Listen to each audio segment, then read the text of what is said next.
diagram. We'll talk about that in a moment. And we're going to be applying,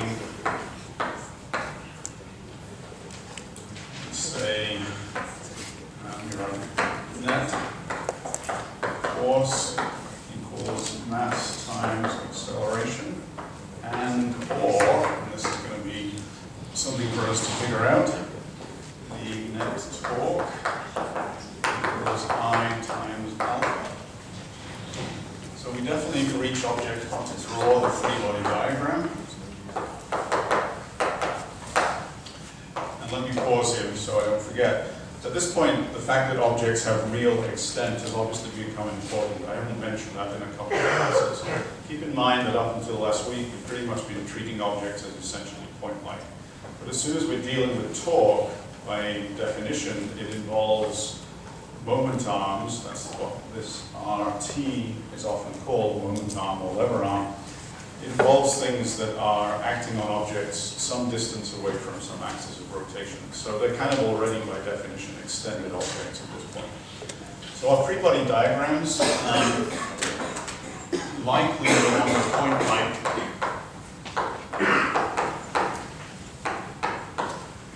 Depending on the particular thing we're analyzing, but that's important to remind ourselves, okay? So we're going to define coordinates and senses of rotation, directions of rotation, if you will. It's the same thing as defining coordinate system. Now for rotations, determine force components as needed.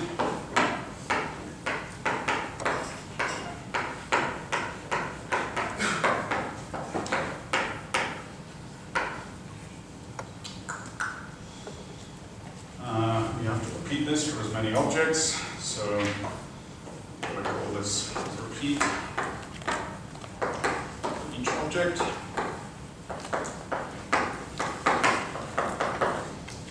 And write down connecting relations between objects.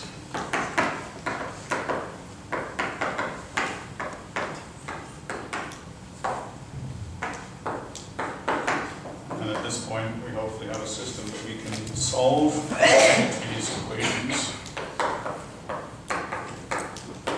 Okay, so let's do an example of this. Hopefully we have time to get most of the way through.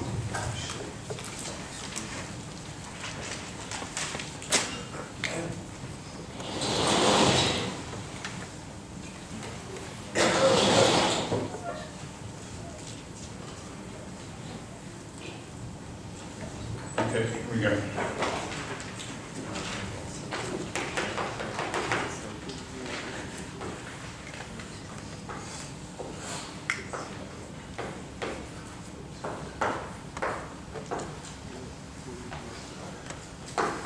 Mass M1, mass M2, pulley, we're going to talk about. There's no friction here. This one requires some characterization. The pulley is a thin cylindrical shell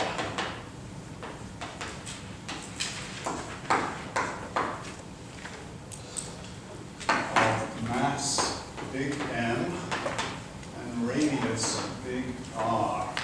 Okay, so this is a bit hard to draw, but think of it as a cylinder looking at end on. So it's hollow, it's a shell, it has a radius big R, and it has a mass big M. Okay?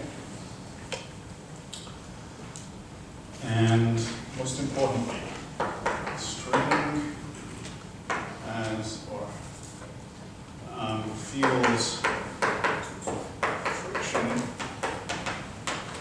on the pulley such that it drags the pulley around with it.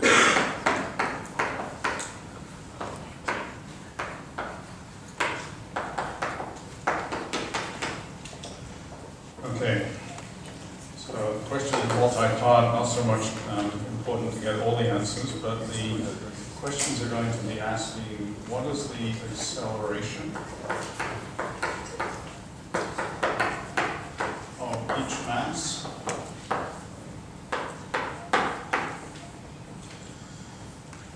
What is the angular acceleration of the pulley? And what is the tension in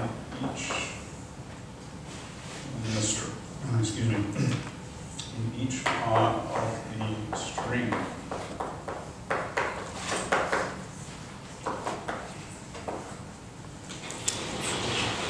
Okay, so this is not straightforward.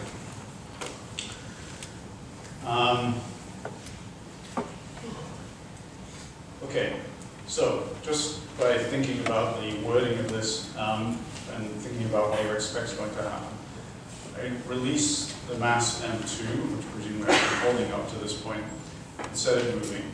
So what sort of motions are you expecting for each of these three objects?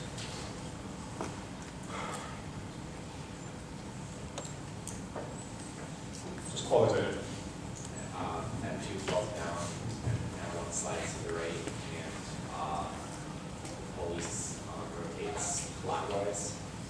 Okay, good. And this is supposed to be a non-stretchy string connecting these two masses. So whatever the acceleration of M2 downwards is presumably the same linear acceleration of M1 to the right. Okay, good.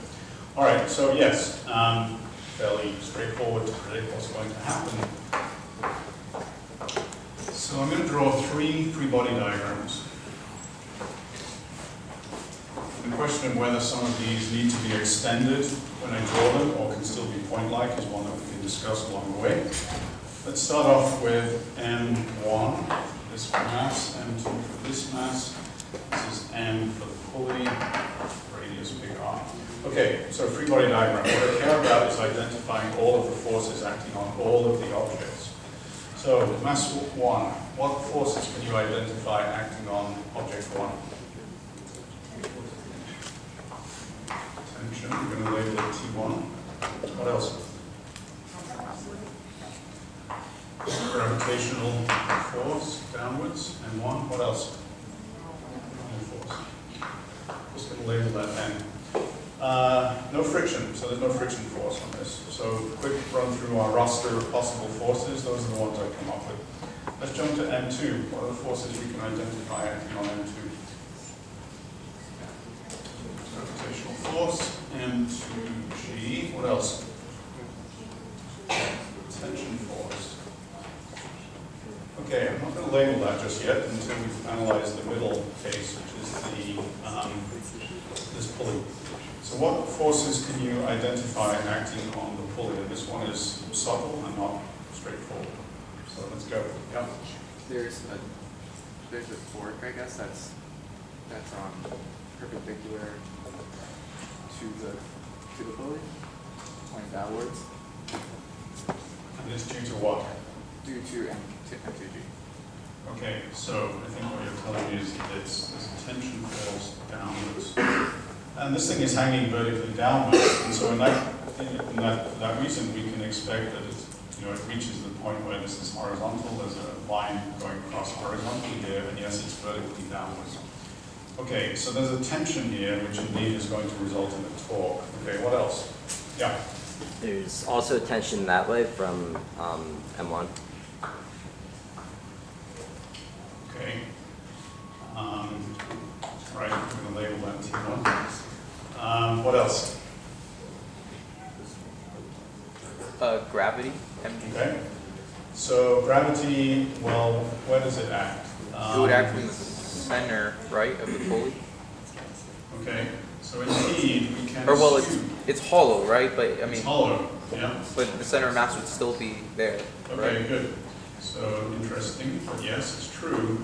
We can, we'll talk more about this in a couple of weeks, but yes, the center of mass of this thin cylindrical shell is at its geometrical center. It doesn't have to be in the object itself.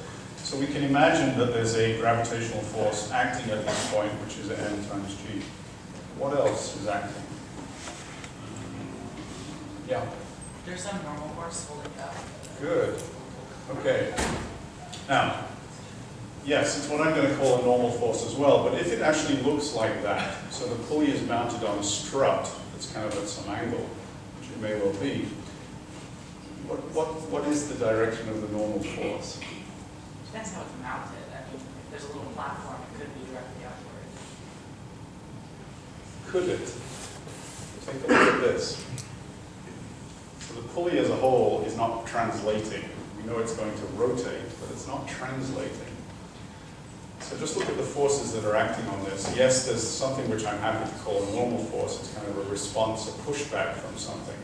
But do we know something more about the direction that it has to act in? Right. So it has to have some component that's sideways. Otherwise, this thing's going to pull it. Okay? So we don't know exactly where, but maybe it's something like this. Okay. So now I'm going to go back and label this N1. And yes, I kind of do need a normal force here. I'm going to label it NP. All right, good. So a couple of things that we're not, yeah. When you say that in friction with the pulley, that's in T. Okay, so that's the last point we have to worry about. Yes, there's friction between this string and this pulley. And in fact, it's enough friction that the string, as it's in contact with the pulley, is not slipping. Let's say it's just stationary at every point of contact here. So it drags the pulley around with it, but it's not slipping. Okay? So even aside from that, this thing is dropping, this thing is turning.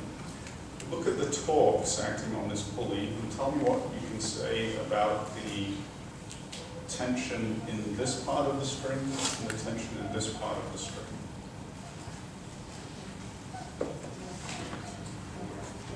Up until now, we've always assumed that tension in strings is constant, and we've always assumed that they're just sliding over pulleys.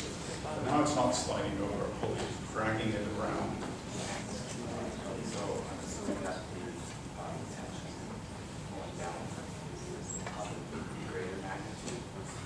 Yeah. So first off, it's different. And I told you that this is going to drag it around. The only way it can drag this thing around, which if you think about it, means it's giving it some angular acceleration. It starts off at rest, but then it's moving, so it's having some angular acceleration act on it. If I think of torques acting through the center of mass here, what can you tell me about the torque associated with the weight of the pulley and the torque associated with the normal force acting on the pulley? You have none, right? Because they have lines of action that pass through the axis of rotation. So these two forces are not tending to turn this guy. So the only two things that are tending to turn it are the torque associated with this one and the torque associated with this one. Now you know from the symmetry of this thing that this is R and this is R. So when it comes to determining torque, the only way that this thing can be made to turn is by having the forces and the tensions acting here and the tension acting here be different. That's the only way I can produce a net torque on this object. And indeed, if this thing is going to rotate in a clockwise manner, it must be true that T2 is greater than T1. Okay? So not only is T2 not equal to T1, but in this particular case, we know that T2 is greater than T1. All right. As always, I tend to go way more slower in class than I planned. We're out of time, but I want you all to start from this point, write down the equations of motion, both the linear and rotational 90-second law as appropriate. I want you to see if you can put all the pieces together and connect the motions together and solve this problem. Okay? So don't look at my notes, the answer is there, of course. See if you can figure it out on your own, and then we'll talk about the solution first thing in class on Tuesday. Okay, have a good weekend.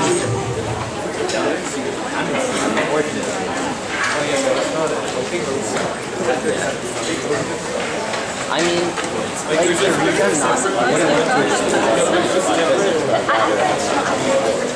No, but we have to do like I mean, You say you would, but then you Say you wouldn't, and then you're actually. I know.